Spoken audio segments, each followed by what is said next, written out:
Bueno, muchas gracias. Quiero empezar agradeciendo a la empresa Incinerox por el espacio que le ha permitido tener al Programa de las Naciones Unidas para el Desarrollo eh, para, eh, para comentarles sobre las sustancias químicas peligrosas, un tema que llevamos desde el PNUD y a continuación comentarles sobre un nuevo programa que están haciendo en Ecuador y que empezará en alrededor de un mes y medio, que viene a gestionar todo lo que son los COPs, los contaminantes orgánicos persistentes y el mercurio. Muchas gracias a los señores de Incinerox. Muy buenos días con todos ustedes, gracias por la presentación. Mi nombre es Mario Rodas y pues bueno, veo algunas caras conocidas, colegas de las empresas eléctricas con los que he trabajado varios años ya en la gestión de los PCBs. Además veo que es un público bastante variado en edad, ¿no? Entonces, ahí estamos. Dentro de los 4 años que tengo de experiencia con el gobierno ecuatoriano, si entendemos esta diapositiva, que además es facilísima, ¿no? Ya entendemos todo lo que tenemos que saber sobre sustancias químicas peligrosas, ¿no es cierto? Está fácil eso. ¿Se entiende? No, ¿verdad? No, la verdad es que a veces escuchamos de sustancias químicas peligrosas y sobre todo nos hablan de los nombres de las sustancias, ¿no? El dicloro, dibenzo, paradioxina, el bifenilo policlorado, y nos ponemos a sufrir, y en realidad no es tan complicado, ¿no? A ver si le cojo el tiro a esto.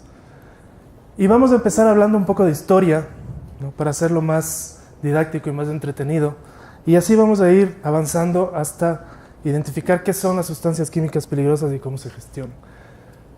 Yo veo aquí un grupo bastante diverso en cuanto a edad, y entiendo que a algunos de ustedes les habrá llegado la noticia, ¿no? del desastre de la bahía de Minamata, ¿no? Un desastre ambiental producido por sustancias químicas peligrosas, en este caso el mercurio, y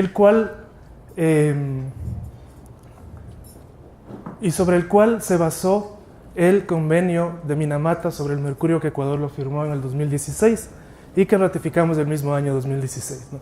¿Qué pasó en esta bahía de Minamata? En los años 1940 no inició la operación una empresa llamada Chiso Corporation y trabajó durante 30 años basándose en la elaboración de un químico, el acetilaldehído, que servía para pinturas y para sellantes que se utilizaban en bombas, en vehículos militares y todo. Claro, tenía un gran mercado en los años 40 hasta el 60 por la Segunda Guerra Mundial, ¿no? Y pues era una planta que floreció de manera espectacular. ¿Qué es lo que pasaba? Que para producir este químico, el acetilaldehído, se necesita mercurio. Dicen que en los 30 años que operó esta planta en la bahía de Minamata, derramó 81 toneladas de mercurio en la bahía, una bahía esencialmente de pescadores, donde la gente consumía el pescado que pescaba ahí y pues también lo comercializaba, ¿no? A los primeros 15 años, en los años 55, ¿no? Empiezan a sentirse los primeros síntomas de este vertido de mercurio en la bahía de Minamata. ¿Y qué es lo que pasa? Que los animales domésticos, los gatos y los perros, empiezan a tener temblores, movimientos involuntarios, ¿no? Y les empiezan a decir, le empiezan a llamar la enfermedad del gato bailarín, ¿no? De ahí nació la canción también. Entonces, luego de algunos años más, 2 años más exactamente, se empiezan a ver los mismos síntomas en humanos. Y la gente empieza a pensar que es una enfermedad contagiada o contagiosa de los animales a los humanos. ¿Y qué es lo que hace el gobierno de Japón? Pues cierra todas las entradas a la bahía, los pone en cuarentena, ¿no? Y manda a investigar qué es lo que está pasando ahí. La investigación tardó 10 años, una barbaridad, porque no hubo el apoyo de la empresa Chiso Corporation dando los datos necesarios. A los 10 años un químico holandés se da cuenta de que los síntomas que está presentando la gente, de movimientos involuntarios, pérdida de memoria, etc., se parece mucho al envenenamiento por metales pesados. Y en ese momento todos los ojos se viran hacia la empresa Chiso Corporation, ¿cierto? Entonces ahí se dan cuenta de todos los vertidos que han habido, etcétera, etcétera, y le piden a la empresa que limpie o que remedie la bahía. Gran ventaja para ellos porque recuperaron 81 toneladas de mercurio que los volvieron a poner en comercialización, ¿no? Pero además les tocó cerrar la empresa y todo. ¿Qué es lo que pasó con este evento? Para mí muy pocos, yo creo que son muchos más, pero se certifican 111 muertos por este evento, más de 4.000 casos de nacimientos con problemas congénitos, ¿no? Y 37.000 personas que han sido certificadas con la enfermedad de Minamata. Ahora se le conoce como la enfermedad de Minamata, ¿no? Y de ahí nació pues el convenio. Otro evento, esto pasó al norte de Italia, en una población muy pequeña llamada Seveso, una planta de pesticidas, ¿no? En la cual una válvula se calentó y explotó y quemó casi toda la producción de pesticidas que tenía la planta. ¿Qué es lo que pasó? Se formó esta nube, ¿no? Donde se estaba emitiendo a la atmósfera una dioxina que es la más tóxica conocida por el hombre, el TCDD, ¿no? O tribenzoparadoxina, y la cual pues empezó a dirigirse hacia la población más cercana, que era Seveso, ¿no? Se contaminaron, tengo aquí los datos, bueno, se contaminaron alrededor de 25.000 personas, ¿no? Se sacrificaron 80.000 animales que estaban contaminados y que eran ya no adecuados para el consumo, ¿no? No hay un estudio suficiente sobre este caso que pasó en 1976, todavía no hay un estudio suficiente, pero todavía hay sitios a los que tienen que entrar con todo el aparataje de protección química, ¿no? Porque todavía están súper contaminados. Entonces se certifica, se dice alrededor de 20.000 personas con efectos secundarios por esta contaminación. Y ustedes ven aquí a un niño con cloroacné, que es uno de los primeros síntomas que se dan a la exposición de esta toxina, el TCDD, o la dioxina del TCDD. Otro evento, y este es el más grande desastre químico conocido hasta ahora, lo que pasó en Bhopal, en la India, en el año 1894. Una empresa, Union Carbide, también de pesticidas, fabricaba un pesticida que hasta ahora existe y que se llama Sevin, ¿no? Y para fabricar este pesticida utilizaban algún tipo de... Bueno, se me fue el nombre. Es un químico que reacciona violentamente con el agua. ¿Qué es lo que pasó en esta planta? Tenían un tanque subterráneo de este químico, ¿no? 84 toneladas de este químico sobre un tanque subterráneo, y por encima le pasaba una tubería de agua. Esta tubería de agua se rompió, el agua filtró, entró en el tanque, hizo una reacción violenta y empezó pues, un incendio que también provocó una nube de estas, parecido al evento anterior de Seveso, con la misma dioxina, con el TCDD, ¿no? Pero en este caso sí hubieron al día siguiente 2.800 muertos, ¿no? Y desde 1894 hasta ahora se pueden todavía encontrar contaminación en sectores cercanos donde estuvo la planta, ¿no? En vegetación, incluso en animales, ¿no? Para que vean qué potentes son estas sustancias, ¿no? Y esto supongo que todo el mundo lo conoce. Esta foto es famosísima, ¿no? Esto se dio en la guerra de Vietnam entre el 55 y el 75. El gobierno o la milicia de Estados Unidos, preocupada porque no podían encontrar a las tropas vietnamitas en la densa jungla de Vietnam, pues se les ocurrió fumigar la jungla con el agente naranja, el famoso agente naranja, que no es más que un pesticida que tiene también dioxinas y furanos, ¿no? ¿Qué es lo que pasó? Fumigaron alrededor de 20 millones de galones de este agente naranja, ¿no? En la jungla, y pues hasta ahora podemos sentir los efectos de esta fumigación, de este químico peligroso en la jungla, ¿no? Han habido más de 2 millones de casos certificados de enfermedades por este agente naranja. Han habido 1,5 millones de nacimientos con malformaciones congénitas, ¿no? Y hasta los veteranos de militares estadounidenses han puesto demandas al gobierno por haberlos hecho estar en contacto con este químico sin haberles informado bien de qué se trataba. Y el caso más reciente que tenemos, esto es del 2004, ¿no? Este señor Viktor Yushchenko fue presidente de Ucrania entre el 2005 y el 2010.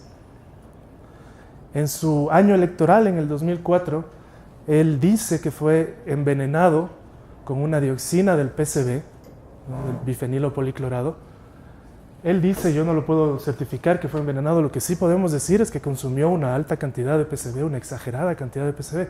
Y el efecto inmediato, ustedes ven, estas fotos tomadas con semanas de diferencia, ¿no? Esto se llama un cloroacné, pero no es el único efecto que tiene, ¿no? Este señor ha sufrido de dolores musculares, dolores de huesos, daño hepático permanente, cirrosis, ¿no?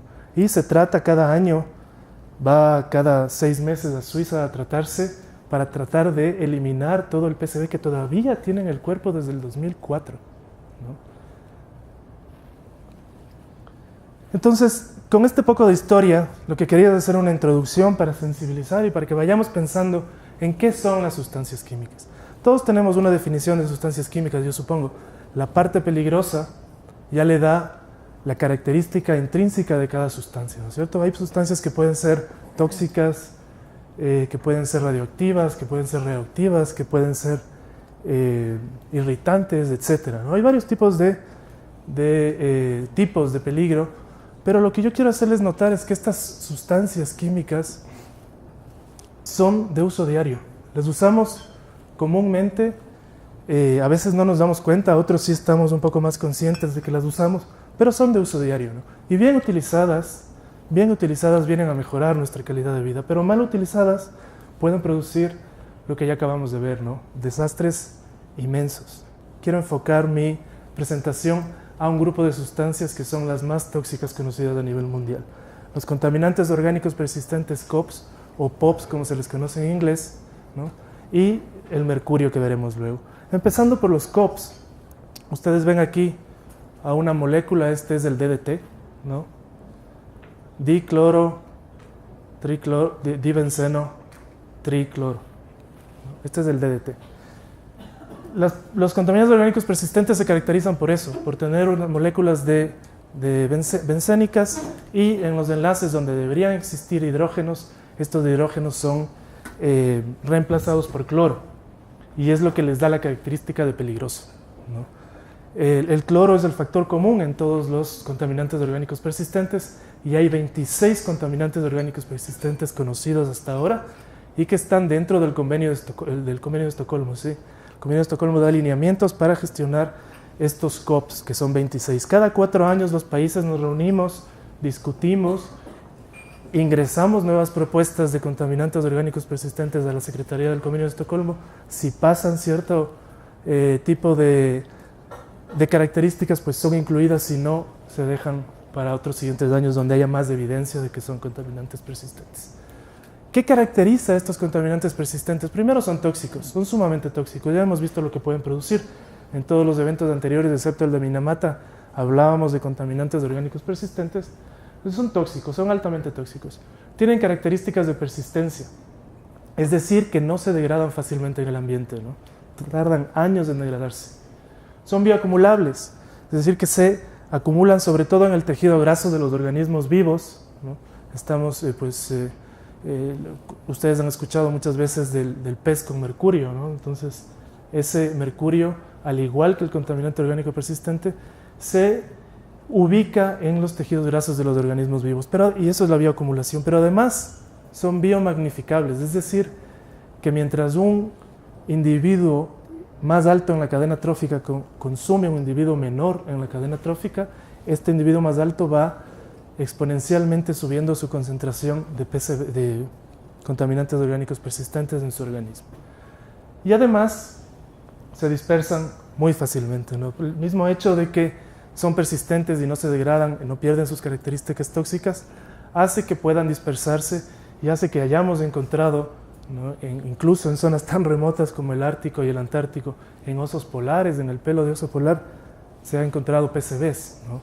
Un tóxico que pues no tiene razón de estar presente en estas zonas polares. ¿Qué efectos de la salud causa? Ya vimos un poco de los efectos de la salud en las diapositivas sobre los eventos desastrosos de estos, ¿no? Pero el primer efecto de la salud son trastornos congénitos, ¿no? Estos COPs tienen la característica de pasar a la placenta de las madres embarazadas y luego al niño, ¿no? Y además, durante la lactancia la mamá se libera, se desintoxica de los COPs, digamos, es la única manera de desintoxicarse de estas sustancias a través de la lactancia, de la leche materna. Le está pasando todo al infante. Tenemos daños del sistema inmunológico, endocrino, nervioso, respiratorio. Pasamos por una serie de efectos de la salud y terminamos con el cáncer. Varias de estas sustancias, no todas, pero varias de estas están clasificadas como cancerígenos categoría 1 por el IARC, por el Instituto Internacional de Investigación sobre el Cáncer, ¿no? ¿Y dónde encontramos estas sustancias? Muchos de los de aquí presentes del sector eléctrico reconocen esta fotografía, ¿no? Esto la tomé en uno de los antiguos cementerios de transformadores que existían en el país. Ventajosamente la cosa ha mejorado muchísimo. Hemos trabajado 4 años con ellos ya en la gestión de sus equipos eléctricos, sobre todo los que tienen o están contaminados con PCBs, ¿no?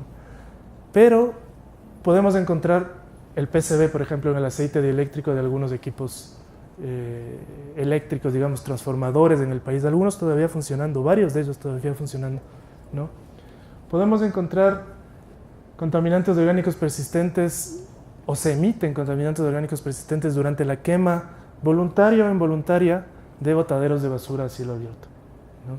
¿Por qué? Porque existe una mezcla de desechos ahí, entre cloros, entre plásticos, entre materia orgánica, etcétera, que al quemarse no son las características adecuadas para que se emitan dioxinas y furanos o COPs no intencionales, como se les conoce. COP no intencional es una dioxina y furano, y es este famoso TCDD, por ejemplo. Ese es uno de las dioxinas y furanos del que hablábamos en los eventos anteriores. Hemos identificado también recientemente que pueden venir muchos productos que ingresan al Ecuador que contienen COPs dentro de sus estructuras, de sus elementos, de sus componentes o de su formulación, en los casos de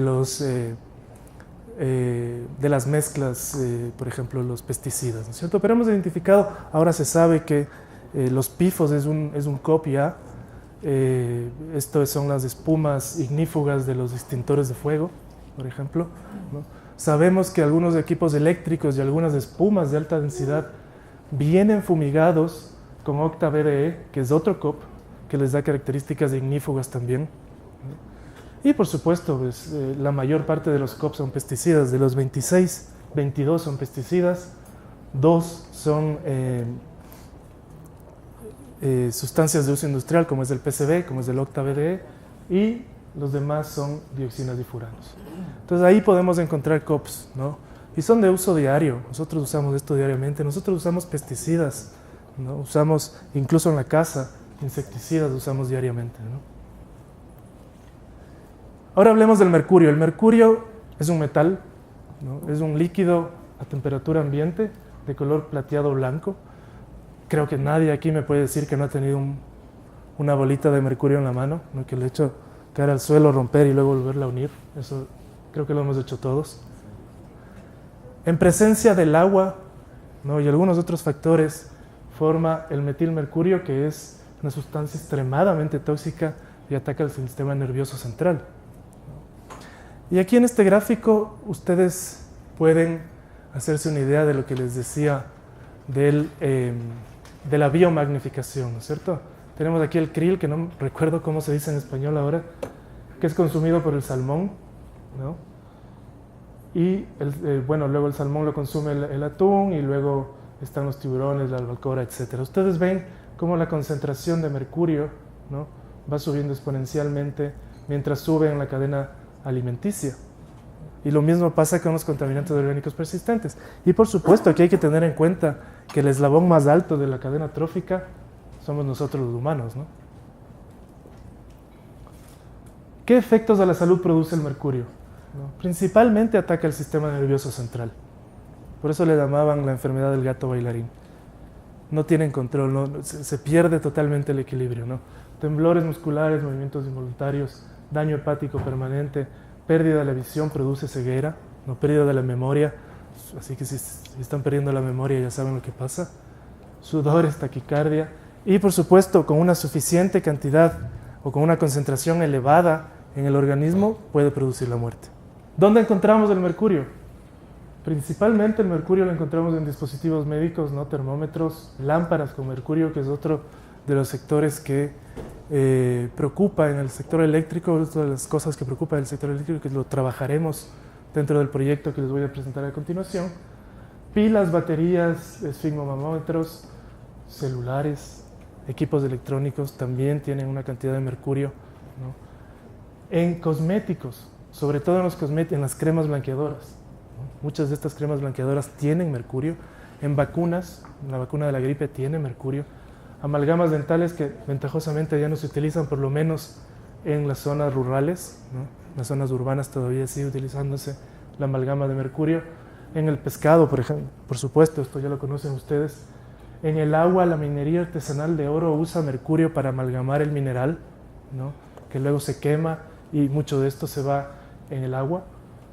En el aire, hay muchas industrias que utilizan mercurio en sus procesos. Ventajosamente creo que en Ecuador no.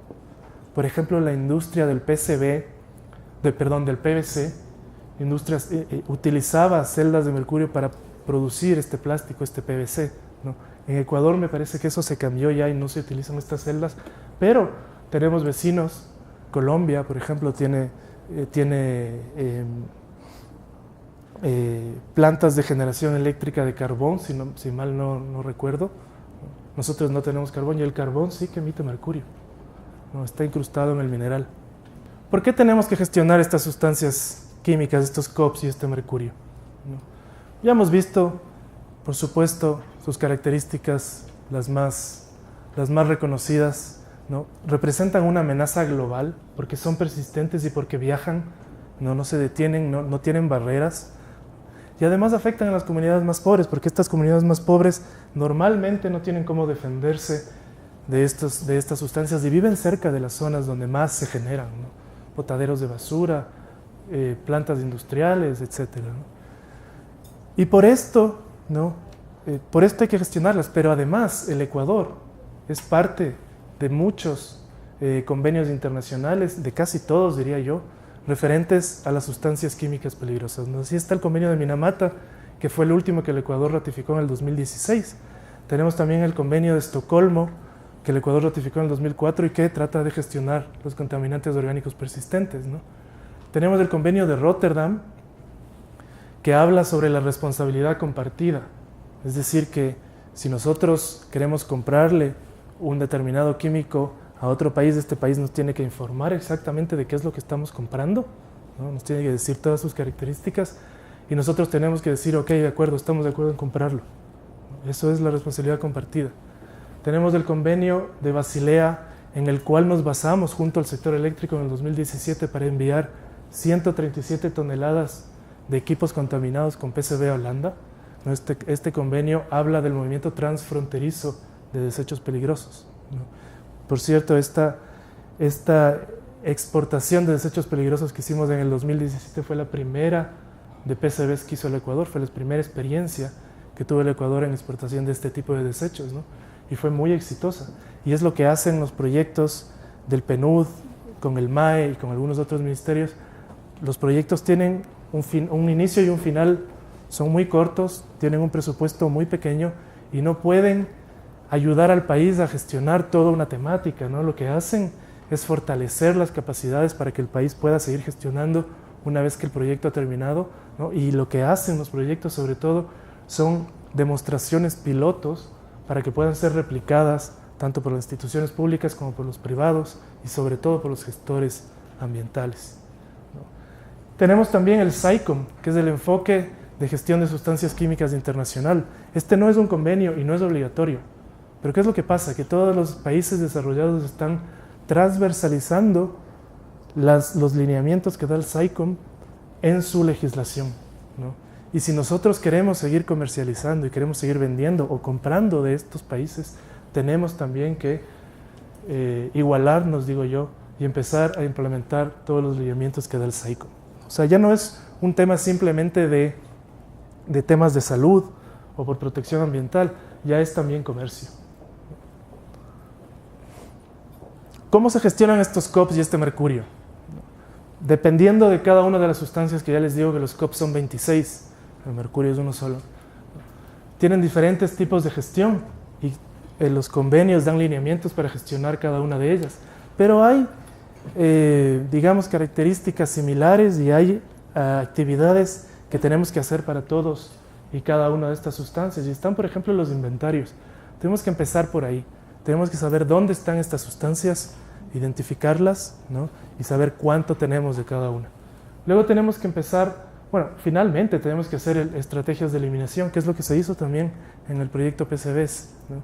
Una estrategia de eliminación que ya una vez cuente con los datos de inventario, pues pueda decir, ok, tengo tantas toneladas de tal químico aquí y dentro de tales años y con tal presupuesto lo voy a eliminar de tal y cual manera, ¿no? Y tenemos que pasar por pasos intermedios de respetar, por ejemplo, prohibiciones y restricciones que dan los convenios. El convenio de Estocolmo prohíbe varios de los pesticidas que son COPs. Algunos solo tienen restricciones. Del DDT es uno de ellos, tiene restricción porque todavía no hay una alternativa económicamente viable, ¿no? que sustituya el uso del DDT para el control de la malaria, por ejemplo, ¿no? Entonces, ese es un químico que tiene una restricción y que se puede usar informando al convenio de Estocolmo.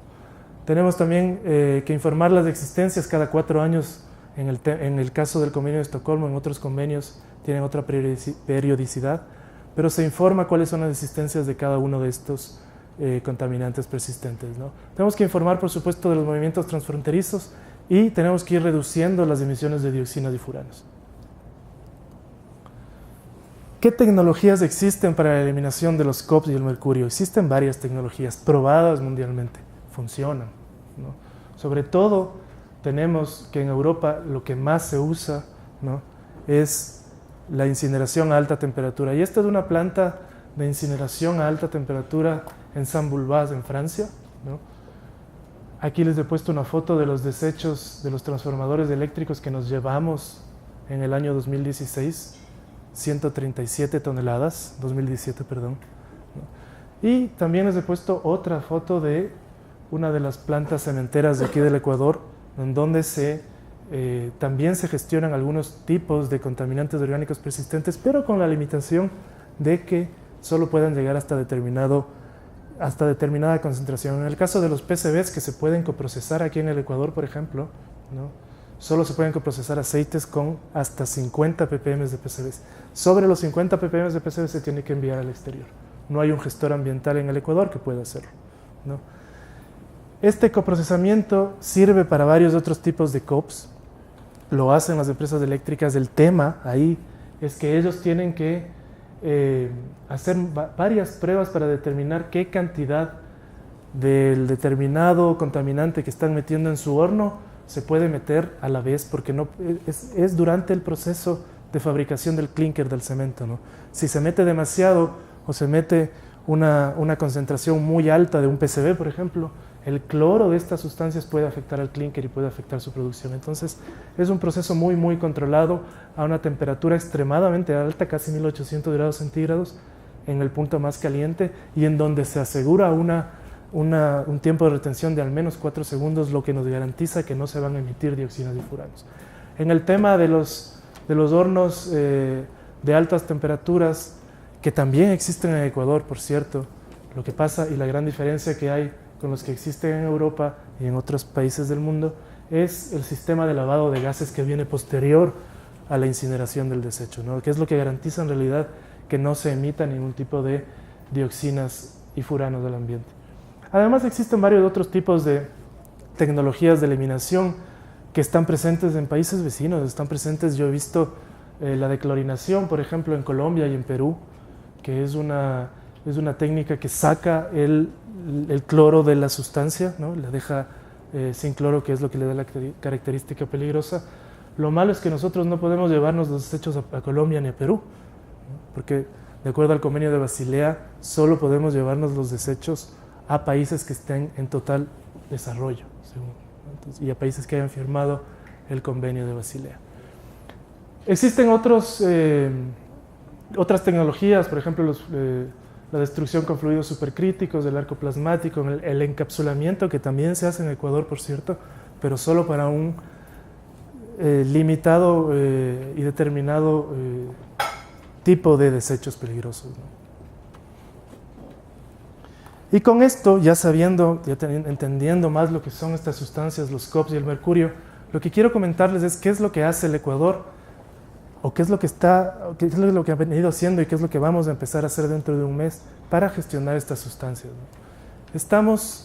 Hemos desarrollado un proyecto que es el más grande de la región, ¿no? Y que funciona con cooperación internacional. 8,5 millones de dólares nos están viniendo de cooperación del Fondo para el Medio Ambiente Mundial, el GEF, para iniciar este proyecto que ya está aprobado, que ya tiene presupuesto, y por eso les digo, empezará en un mes aproximadamente, ¿no?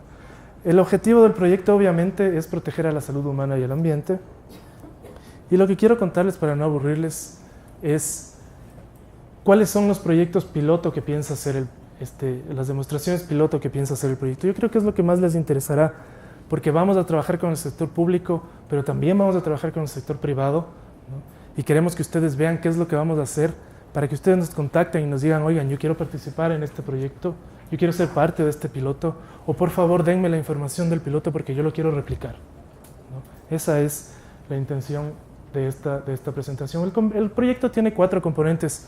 Principalmente es fortalecimiento de capacidades. Como les decía, el proyecto no es infinito y no tiene el presupuesto necesario para eliminar todas las sustancias peligrosas del país. Tenemos que fortalecer capacidades para que eso lo continúe el gobierno ecuatoriano, ¿no es cierto? Vamos a hacer una eliminación, una reducción de las liberaciones de COPs. Vamos a controlar las emisiones y liberaciones de mercurio en los sectores prioritarios. Y sectores prioritarios me refiero a la MAPE, a la minería artesanal y de pequeña escala de oro. Me refiero al sector eléctrico por las lámparas y me refiero al sector de la salud por los dispositivos médicos, ¿cierto? Y finalmente tenemos un componente de aumento de conciencia en el que involucraremos a todas las empresas privadas que estén dispuestas a trabajar con nosotros. Lo que les quiero contar, como les decía, son qué desafíos encontramos para gestionar estas sustancias peligrosas durante la fase de preparación del proyecto, ¿no? Y cuáles son las intervenciones que el proyecto irá a realizar, ¿no? Y quiero que ustedes vayan viendo y se vayan metiendo en ellas y vayan diciéndome luego en qué podrían ustedes participar, ¿cierto? Entonces vamos a ver primero sobre pesticidas obsoletos, liberaciones de COPs no intencionales, estas dioxinas y furanos, productos con contenido de nuevos COPs y productos con mercurio y la minería artesanal. Entonces, en los pesticidas nosotros lo que identificamos fue que existe una falta de conocimiento del problema brutal en el Ecuador, tanto por las autoridades como por los empresarios, a pesar de que los pesticidas son una de las sustancias que más se utilizan, digamos, en el sector agrícola, ¿no? Pero existe esta falta de conocimiento. Sabemos que existen ahora mismo, se ha hecho ya un inventario en coordinación con Agrocalidad, existen 120 toneladas de pesticidas ya identificados en sus lugares, y ya sabemos dónde están y ya sabemos cuáles son peligrosos y cuáles representan o tienen menos peligrosidad. Todos son obsoletos, por ejemplo, por supuesto. Estos, por supuesto, que ponen el riesgo de contaminación al agua y al suelo, ¿no? Proponen este riesgo, y por supuesto de exposición a las comunidades cercanas, ¿no? Y tenemos una generación de desechos de envases, 5 minutos, ok. Tenemos una generación de desechos de envases donde se ha hecho mal el triple lavado. No sé si sepan qué es este triple lavado, pero tengo 5 minutos. Entonces, ¿qué va a hacer el proyecto? Vamos a realizar un inventario completo, ¿no? Y vamos a incluir sitios y bodegas contaminadas, se harán caracterizaciones de sitios contaminados, ¿no? Vamos a elaborar guías para el manejo y para la remediación de sitios contaminados. Aquí dice 30 toneladas, pero en realidad vamos a eliminar casi las 120 toneladas que están identificadas. Vamos a ver si es que podemos eliminarlas localmente o toca exportarlas, ¿no es cierto? Tenemos que decidirlo, tenemos que ver cómo trabajamos con los gestores. Vamos a hacer una remediación de sitios contaminados, los que se hayan identificado, y vamos a apoyar el proceso de recolección de estos contenedores vacíos que les digo que proponen un desafío por la cantidad que existen de estos contenedores vacíos donde se ha hecho mal el triple lavado. En lo que son la liberación de COPs no intencionales, o los UPOPs, como se conoce en inglés, ¿no?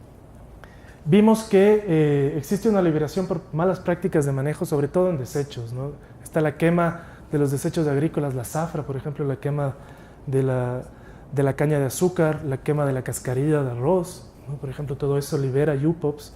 Está la incineración de desechos hospitalarios, la quema no controlada en botaderos, ¿no? Está la incineración de desechos peligrosos y el reciclaje de contenedores con pesticidas. ¿Qué es lo que vamos a hacer? Vamos a evaluar 7 facilidades, 7 instalaciones, de las cuales ya algunas tenemos más o menos pensadas. Vamos a trabajar en la agricultura, vamos a trabajar con facilidades médicas, la incineración de desechos peligrosos, reciclaje de contenedores, ¿no? Y vamos a elaborar recomendaciones de mejores prácticas ambientales y mejores técnicas para 7 de estas instalaciones, para estas 7 instalaciones. Pero además vamos a implantar, vamos a ayudar a 2 empresas a implantar estas nuevas prácticas ambientales y técnicas disponibles en sus empresas, ya sea con insumos, ya sea con equipos, ya sea con capacitación, con traer técnicos del extranjero o locales para capacitar, etcétera, ¿no? Pero vamos a implantar en estas dos instalaciones estas medidas que se han identificado. En cuanto a los productos nuevos con COPS, que creo yo que es el desafío más grande porque no sabemos qué está entrando al país que pueda contener COPS, ¿no? Existe una falta de claridad, por supuesto, en los productos que contienen COPS y la SENAE no tiene la capacidad de identificar cuáles son estos productos. Tenemos que trabajar con ellos. Hay una falta de soluciones nacionales para los desechos que estos producen, ¿no? Y Ecuador tiene el compromiso, por supuesto, de cumplir el convenio de Estocolmo, ¿no? ¿Qué es lo que vamos a hacer? Vamos a empezar analizando teoría y analizando bibliografía y ver cuáles son los productos que internacionalmente puedan más contener COPS y entonces decidir 10 productos aquí en el Ecuador que se importan y analizarlos en laboratorio y ver qué es lo que tienen, ¿no? Vamos a elaborar una guía para el manejo de estos productos y sus desechos y vamos a hacer una sustitución de 2 de estos productos. 2 de estos productos vamos a ayudar a sustituir, a dar alternativas de sustitución. ¿Por qué siempre hablo de alternativas de sustitución? Esto lo voy a comentar más adelante aquí en el tema de la minería artesanal. En el tema de la minería artesanal y de productos con COPS, tenemos, ¿no?, que existe un mal uso y disposición de los dispositivos médicos y las lámparas. Generalmente terminan rotos, ¿no? Generalmente terminan en un botadero rotos.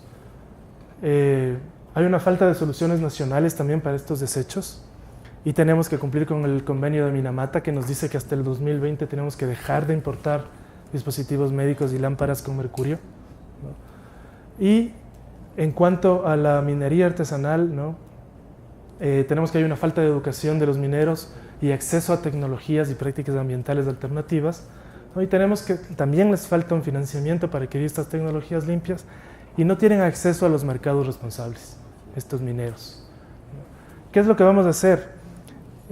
Vamos a apoyar a la sustitución de dispositivos médicos y lámparas con mercurio. Vamos a trabajar, por supuesto, con algunos hospitales y, por supuesto, con el sector eléctrico para hacer esta sustitución. Vamos a desarrollar estándares y verificaremos el control de las importaciones porque hasta el 2020 tienen que acabarse las importaciones de dispositivos con mercurio. Tenemos que evaluar e introducir mejores prácticas y mejores técnicas en hospitales, ¿no? Y tenemos que demostrar una eliminación de 20 toneladas de desechos de dispositivos con mercurio, ¿no? Esto también tendremos que ver si se logra hacer en el país. La intención siempre es hacerlo localmente. Para eso tenemos que trabajar en conjunto con los gestores para traer o desarrollar la tecnología adecuada, ¿no? Y si no, pues se tiene que hacer en el exterior. En cuanto a lo que es la minería artesanal, ¿no?, vamos a comprar, vamos a instalar y vamos a poner en marcha una planta de beneficio de procesamiento de oro, ¿no?, que nos va a funcionar como un laboratorio y además es móvil, en la que iremos de Sarum a Portobelo, a Ponce Enríquez, a Chinapinza y a Villarrica, ¿no?, en cada sitio demostrando con el mineral propio de la zona que con métodos gravimétricos podemos recuperar más oro de su mineral que con la amalgamación con mercurio, ¿no? Entonces, esa va a ser sobre todo la capacitación que demos a los mineros artesanales, que va a ser muy práctica y muy demostrativa, ¿no es cierto? Además, vamos a trabajar en la formalización de estos mineros artesanales, porque si el minero no es formal, no puede recibir un crédito de ninguna institución bancaria o financiera, ¿no es cierto? Vamos a trabajar con estas instituciones bancarias para desarrollar productos específicos para la minería artesanal, pero estos mineros tienen que ser formales. Entonces, es la primera parte. Esto les permitirá, por supuesto, adquirir nueva tecnología. Vamos a cortar la cadena de suministro del oro, es decir, vamos a ponerles en contacto con el comprador directamente y no con el intermediario, que muchas veces es un intermediario ilegal.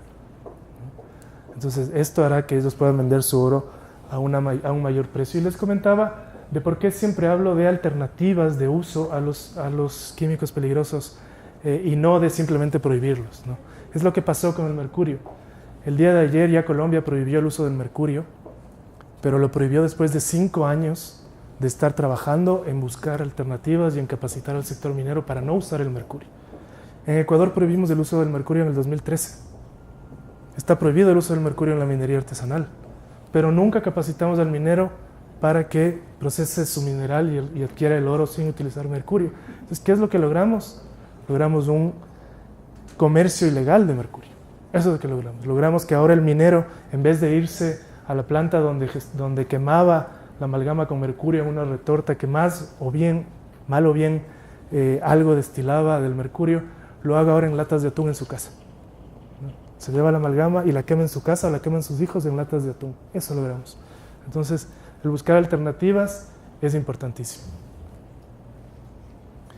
Y por último les quería dejar con una reflexión, ¿no? No para dañarles el día, ¿no? Simplemente para volver a meternos en la cabeza que las sustancias químicas peligrosas están en nuestro día a día, que estamos expuestos a ellas, ¿no? Pero lo más importante, que tenemos que conocer a qué estamos expuestos, ¿no? Y que tenemos que saber cómo podemos evitar ciertas exposiciones, porque es la única manera que tenemos de vivir una mejor vida, ¿no? Estamos expuestos y no vamos a dejar de estarlo, ¿no es cierto?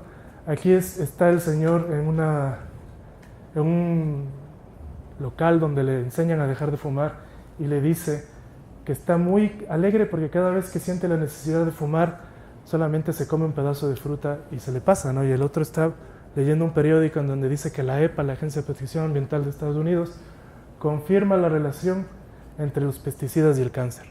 Entonces, claro, ¿no? No nos asustemos, simplemente aprendamos a investigar y veamos qué podemos hacer al respecto. Muchas gracias.